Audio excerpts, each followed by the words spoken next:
Let's bring in SABC News reporter Itumeleng Kgajane, who is in Stilfontein in the northwest for us. A very good afternoon to you, Itumeleng. So tell us what's happening where you are. Thank you, Nompu. So we have seen the police arriving very early in this morning, rather, and then we also saw mine rescue teams also arriving here. We are told that they were here to make some assessments before the actual operation of retrieving suspected illegal miners from underground begins. So we also saw some, people from different political parties and organizations coming through here, also to see the situation for themselves. We saw a representative from the Human Rights Commission, as well as somebody from SANCO, as well as from the SACP, and all of them are saying that they are concerned that the delays are affecting those who are still underground. They were hoping that the court maybe today will come up with a sort of a ruling or decision that would see those people be retrieving from underground. However, I have invited a community representative, Thembile Botman, to speak to us about the situation here. We were expecting that today you'll be continuing with your what you term rescue operations here, but you haven't started with that. Why is that?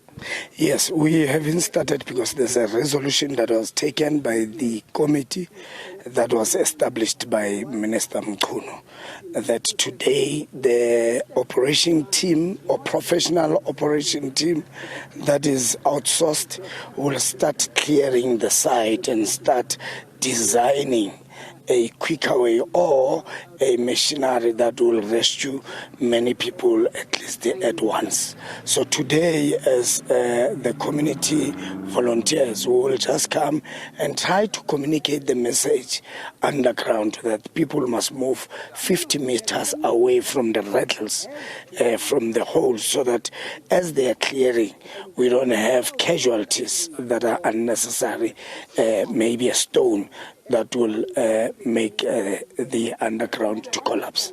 So do you have confidence in the committee? I know now that you are also part of the committee. Do you have confidence that you will finally or eventually get to a point where you retrieve those that are still underground? I can only be hopefully. I don't want to lie. As committee members, there are loopholes that we can't even, forward in the meeting, because the chairperson now and then, when he feels like just close the meeting without considering all the important factors that might hinder the operation that they're about to take on. So somebody was also concerned. I mean, yesterday we heard Minister Mantashe saying this is a crime scene. What's happening here is illegal mining. It's a crime, and it has to be treated as such. And somebody earlier said, seemingly what Minister Ntshavheni said the other day, that these people will be smoked out, is now happening. What's your view on that? I want to get your comment on that. If it is a crime, why people that we've been rescuing are not arrested? Let's start there. What's the charge?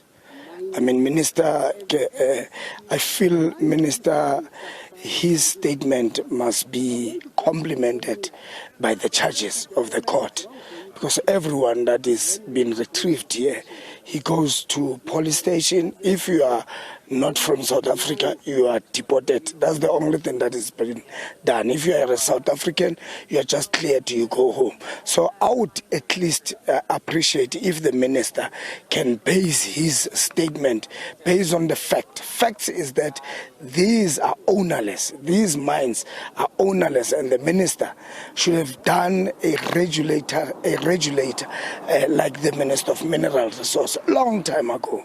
We can't have mines that are opened and the country is silent, does not even own the miners. The rights to these mines, the one that we are at, are with Stilfontein.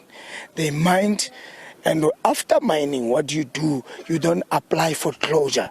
And they did not close because there was no gold. They closed because then it became expensive and to mine. It also was not giving them an enough profit. So we are saying to the minister, we must expand the discussion to say there should be a solution that makes this illegal mining, to be eradicated. Let's have a conversation that you must legalize it for people that as when they come back, even the state, they can get a benefit economy.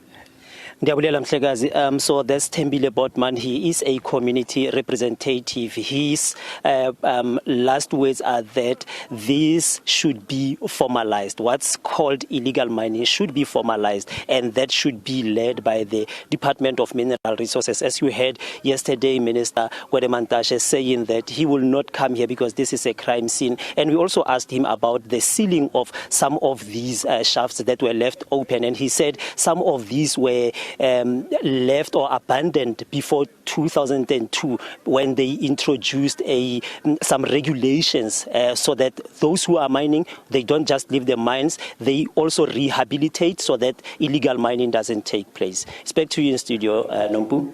Itumeleng, thank you so much for that contribution, my colleague there, Itumeleng Kgajane.